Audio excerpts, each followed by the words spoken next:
Hi, I'm Maggie. And I'm Nicole. Welcome to the DAC Dyslexia and Coffee podcast. We're so happy you could join us. We're both moms and dyslexia interventionists who want to talk about our students and children. What dyslexia is, how it affects our kids, strategies to help, and topics related to other learning disabilities will also be covered in this podcast. Parents are not alone, and we want to give voice to the concerns and struggles we are all having.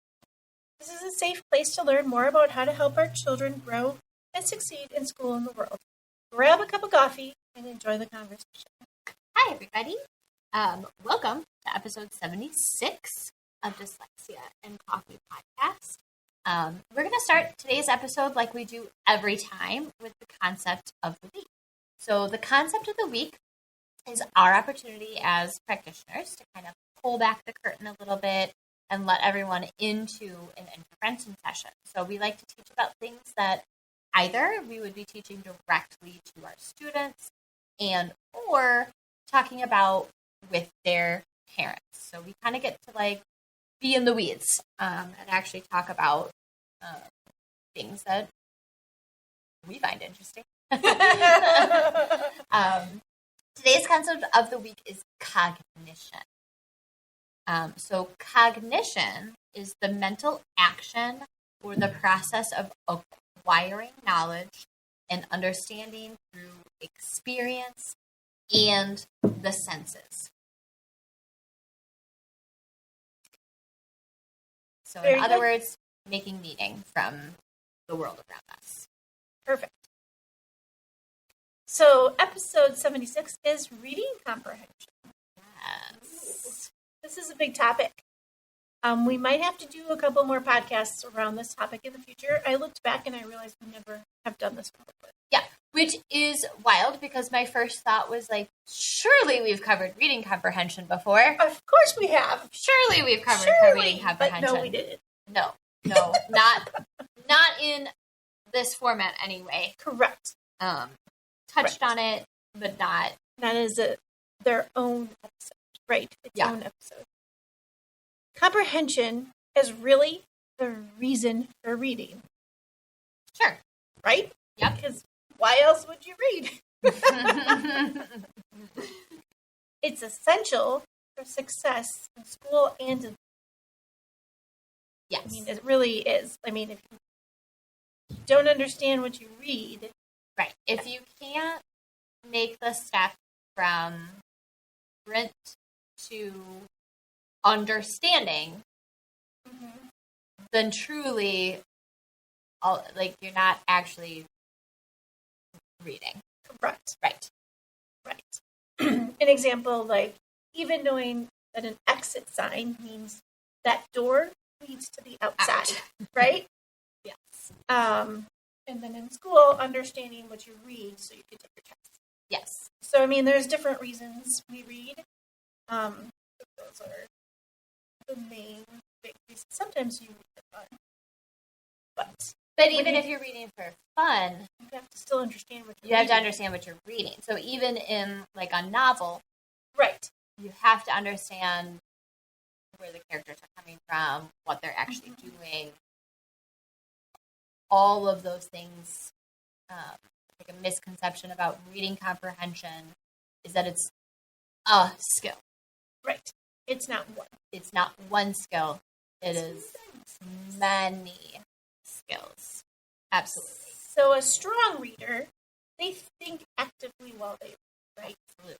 They use their experiences. They use their knowledge of the world. Morphology. What is morphology again, Mandy? So morphology, my favorite, which is special. I asked her. Special heart. Morphology is the meaning of our language, right? Correct. So being able to break some words apart into where they have come from and what those individual parts mean is morphology. Vocabulary, language structure, and they use reading strategies to make sense of the text and know how to get the most out of it from what they do. Yes. And then they think about that text structure as they're reading. And they know when they have problems with understanding, and they make their own strategies to resolve those issues when they pop up. And so these are all the different things that a skilled reader needs to be able to interpret that text. So, I mean, just to break that down, right? They're drawing on previous knowledge, Correct. Which is going to be different for every single individual. Right. Drawing inferences, right? Being able to read between the lines. Correct. We could do an entire episode on inferences because there are many different types of inferences. Paying attention to the sentence structure and the text cohesion. How does one sentence build into the next? If you're reading something at length, what is happening right now? How did that relate to what has happened before? How might that relate to what happens next? What is the author doing to keep this text together? Right. To make sense? Self-monitoring, thinking about what they're doing as they're doing it. If we get to a word I don't know, what am I doing about that? Do I look at the dictionary? Do I look it up on my phone? Can I break it apart? Can I ask somebody in the room? You know, because they know that word might be very important to the context. Exactly. Forming mental pictures. Yep. Thinking about, I mean, even in nonfiction, thinking about what this is saying, what is the picture in my brain? If something is a description, can I form a picture in my brain based on the words in front of me? Correct. And being able to summarize and then retell. Right, which is what a book report is almost. Right. I mean, our typical, our throwback typical book reports. That's what that is. Yes, we sum it up and we're able to retell in our own words. Yes, what it means. Right, and so part of that is identifying those main ideas orally or in writing. Yep. Which here we go back with reading and writing together. So linked. You have to connect the main ideas together, and then learn how to weed out that unnecessary information. Yes. Is this really important that they're wearing blah, blah, blah? Right. Maybe not. Yeah. It doesn't, until you know what you're reading. Yep. You don't know. You don't really know. And then you have to remember all that you read. Yes. Oops. Where do our kids kind of sometimes fall off, right? Yeah. Well, and so many reasons that they can't remember, right? If they are still trying to decode every single word, their brain can't hold any other information. Their brain cannot hold that information. It's not ready to receive it and make meaning out of it. Right. And that is where those self-monitoring tools come in too. Right. Am I a reader who is just going to have to actually read this more than one time? Right, to understand it. Versus, one time, you're done, you got it. And reading comprehension takes cognitive flexibility because if I am personally reading a research article, yes, I am going to have to read it more than once, or at least the pieces of it that are highly technical. Right. Yes, I'm going to have to read that part more than once. The intro, the setup, the doing that. Yeah, I can be one and done there. But doing a fun novel, probably will just read it once. Unless I love it, and then I just reread it all the time. But that's a different thing. But that's a different thing.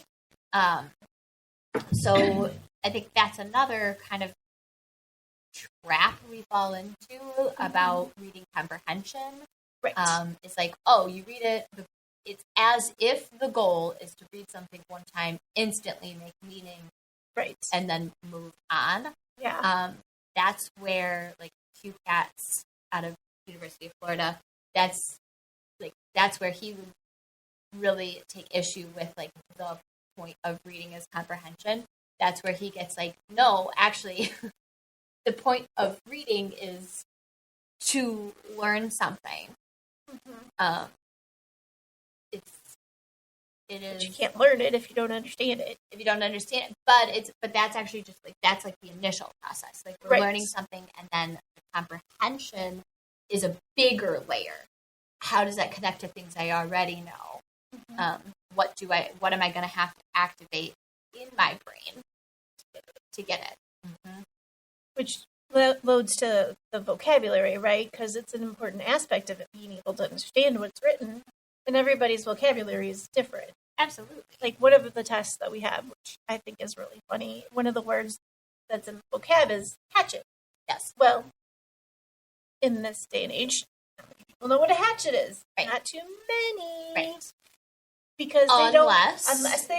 Unless you are really into like camping or hunting, or unless that's right, something... or you like books about the Old West. Yes. Right. So, but not everybody. Gary Paulson. Yeah. Right. Yeah. So I mean, just knowing that. Oh, yeah. You don't see that very often anymore. Yep, absolutely. Students learn and remember more from text, right? When they have familiarity and context. Right. Right. The baseball study. Right. That's a big study that came out a long time ago, but it's still relevant today. And full disclosure, that is a study that has not debunked, but some of the like methods that they were using have definitely come into question about that study. Not necessarily that they think the entire conclusion is wrong, but the way that they designed the study has definitely been called into question. Right. But essentially, students were assessed on how well they understood a passage about a baseball game. It was a fictional passage. It was a story. And students who had a high level of background knowledge about baseball outperformed the other students in the study, independent of their own overall reading ability. Which we know that to be true because they would know the vocabulary. They would know the background. Yes. They have the knowledge to just kind of fill in the gaps. Yes. And the questions themselves relied heavily on baseball terminology. Right. Which is why it was defunct. But yes, just knowing that vocabulary in your background knowledge does impact your reading. Yes. That is really true. It is really true. Anecdotally, it was kind of funny. Last night I was working with a student who I've been seeing her a few months now, and she read a passage. I mean, just like beautifully. Probably for the first time here, it was her best reading, like by far. It was the best reading I have seen from her. And she got done and she smiled and she felt it. She knew it right away. It was awesome. It was one of those classic, amazing moments in our job that we really get to like bear witness to, like, wow, she was on fire. And she knew it. I knew it. It was awesome. And she got done and she's, I think that was the best I've ever read. And I said, that is the best I've heard you read by far. You were using expression, the words that were tricky, you went back, you busted them right away. I didn't have to, I basically didn't have to step in at all. It was amazing, and she said, well, the content was volcanoes. And she said, well, I just did a report about volcanoes, so I think that's probably why I did so great. And I said, yeah, I think that has a lot to do with it. I think that has a lot to do with it, and good on you for knowing that. Yeah. Right? Yeah, you're absolutely right. You've been reading a lot about them if you're doing a report on that. Right. And you know the vocabulary. And we're stumbling over words that were like magma and lava and, those caldera. I think it tracks. Even though, yes, there's been some issues with that specific study, I think it does track. Right. So what does it look like when, there's an issue with comprehension? So for the child's perspective, that might feel like frustration. They have difficulties like reading, stupid, or they might describe that they have to reread something, or it's hard to follow along, or it takes them a lot of extra time to read something. They don't get what the book is about. Yep. They might not understand the different characters, right? They're not sure what the important parts are. Yes. And they're not creating those images in their heads, right? Because Yes. they can't. They're not able to. You know, what a parent might see. You know, a parent might say something like she's not able to summarize a passage of a book, or, you know, a book in general. You know, they might be able to actually tell you what happened, but can't explain the why, right? So they're following some of the things. They're getting enough to understand some bare bones, but not go deeper than that. Right. Which really truly isn't comprehension then. Right. Right. And then they can't explain what the character's thoughts or feelings might have been, which could be related to all kinds of other things. Right, exactly. If there's something developmentally additional happening, understanding somebody else's perspective might be something that is a struggle point in general, or doesn't link events in the books to similar events from another book, or in real life. Another biggie is not being able to put events in order. Right. Mm-hmm. From the teacher's perspective, you know, they might be like, the student is focusing on the wrong aspect of a passage. Yep. Like they concentrate really heavy on details, but the main idea might be lost. Yep. They can tell the outcome of a story, but can't explain why or sequence it again. Can't go beyond what is presented in the book and think about what happens next, or maybe why the characters took the action that they did, or maybe they bring like irrelevant information into the passage because that's how they're trying to understand it. Yes. Right. You know, they could bring in like a piece of information. They could latch onto a single word or a single event, and then just run off with it. We've seen it. Yes. Or their vocabulary isn't strong. They can't tell you the sequence of events of that story. They couldn't take the key facts out of the story. Yeah. They can't give you a picture, either verbally or written, of the passage. Or like they don't understand what the character looks like or can give details about the characters. Yeah. Or where the story would take place. So like they're not getting the full understanding of the content. Yeah. They're not taking that text and creating cognitive processes for themselves. Correct. Yep. So how can we help? Here's where, and I think this is where reading comprehension is a difficult animal. It is because it depends. Depends. It depends. Yeah. What exactly is going on? Right. So, you know, parents and teachers and kids can absolutely learn strategies to cope with comprehension problems that affect their reading. And it is going to take some specific interventions and a fair amount of time. Correct. Yeah. So, I mean, obviously, if it's a decoding issue, doing something like what we do Exactly. would be something that you would want to do. Yes. Doing the intervention. And we can't skip that step. Right. That's not something you can just be like, oh, well, we'll get it eventually. But it doesn't really happen. Correct. And at the same time, trying to be sensitive to the argument of, okay, but our kids have to comprehend what they read. Absolutely. Right. I'm not saying don't tackle comprehension until we get the decoding right.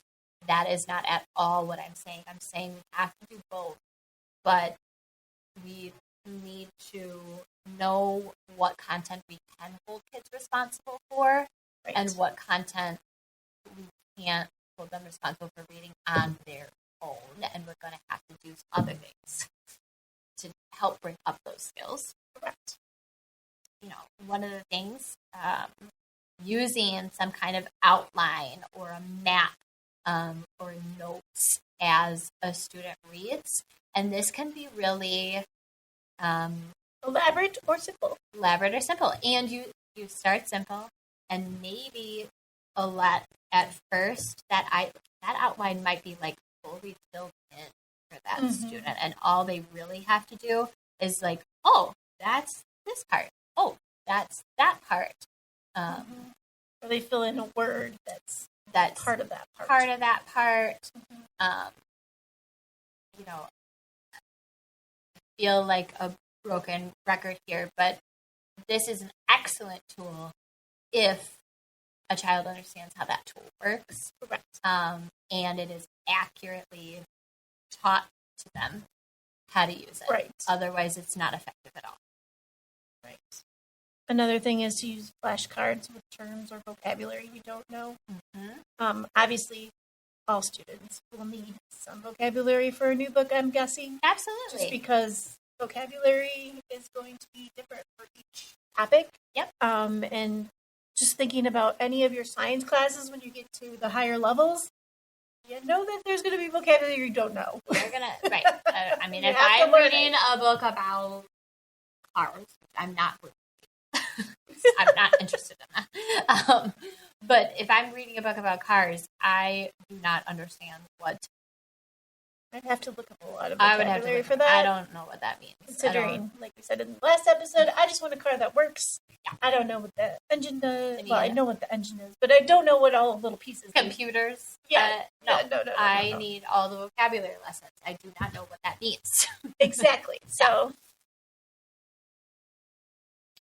you can cut down the stories or passages into smaller sections. And teach that self-monitoring piece. Correct. One of the traps that I think a lot of our students fall into is like they have a chunk of text in front of them. They think their job is read that as fast as you can and move on. Right. And that's actually not your job as a reader. Does it make sense?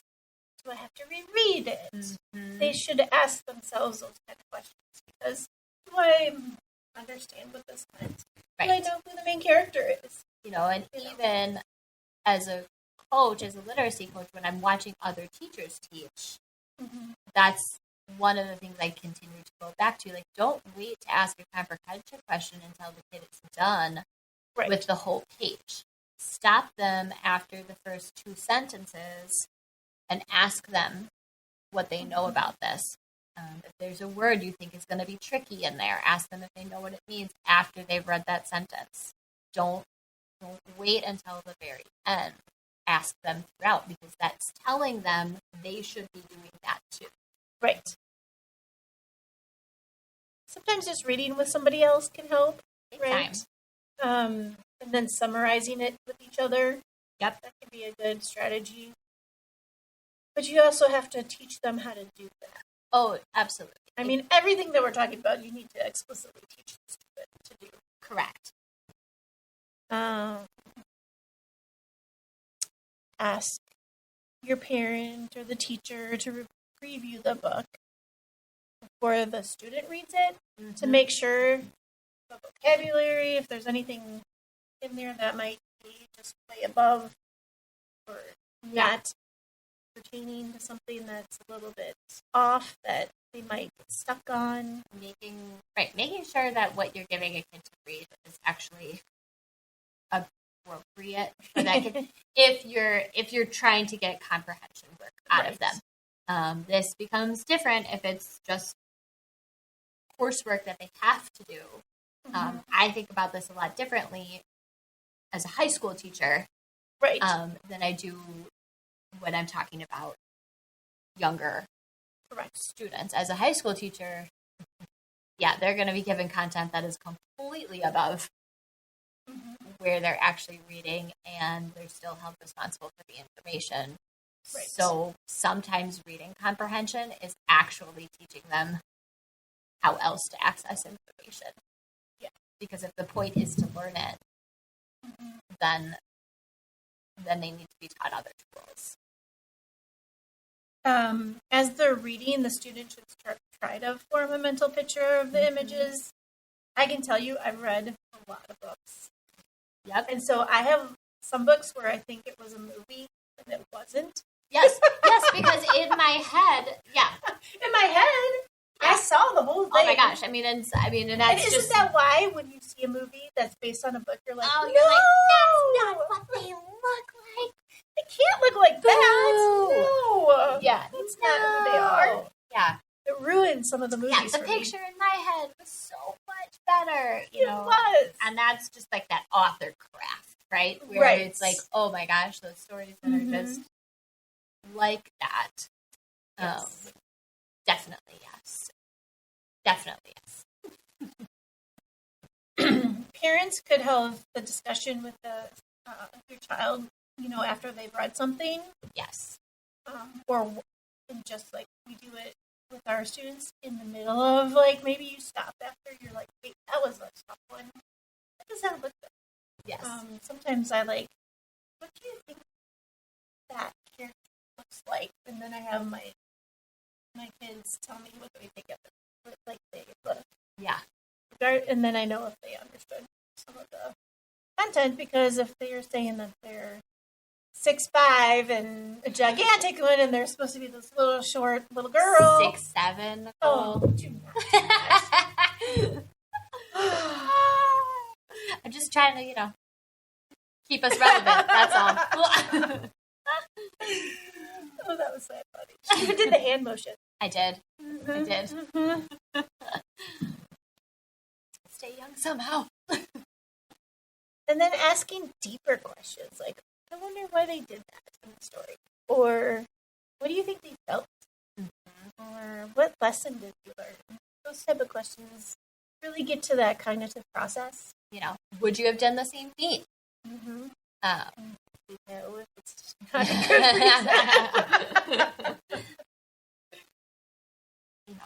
reason. Making those connections a little bit more explicit for a kid who struggles to make those connections too. So really helping them bridge, like, this seems like a similar situation to something we've already experienced.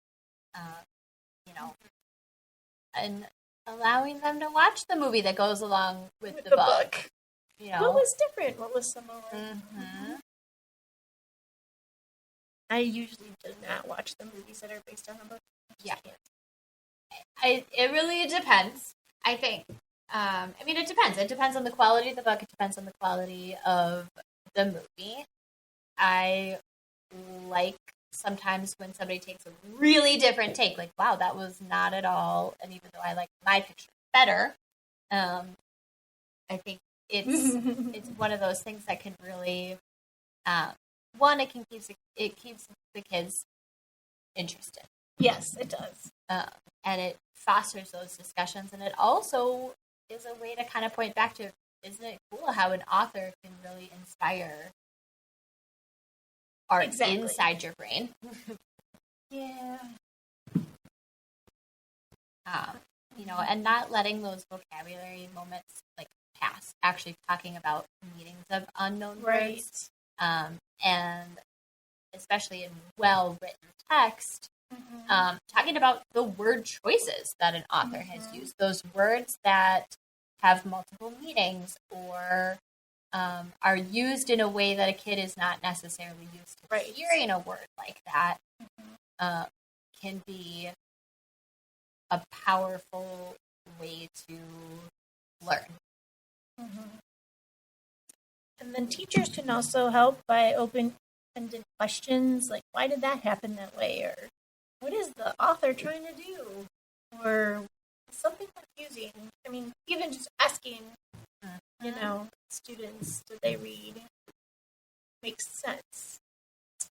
And really calling out to, like, before you're assigning something, talking about what kind of text this is. Oh, yeah. That's a good idea. Is this a narrative text? Is this expository text? Is this strictly informational? Is it a compare or contrast? Right. There are a lot of those things, because those different kinds of texts trigger different processes in our brains. And a lot of our kids actually do need to be told, this is this kind of text. Oh, okay, that means this. That means the part of my brain that I need, I can turn on right now. Right. It's something that is important, and I think sometimes missed. I agree. Yeah. Note-taking skills have to be explicitly taught. You can't just assume that they know how to take notes. Yeah, or give a kid a highlighter. Yeah, I highlight everything. And then I'm like, what did I do? Exactly. Because if we're not actually taught how to pull out important information, everything's important. Right. I love graphic organizers because they really do break down that information in a way that students can kind of systematically look at it. Yep. Encouraging those students to go back to those vocabulary words.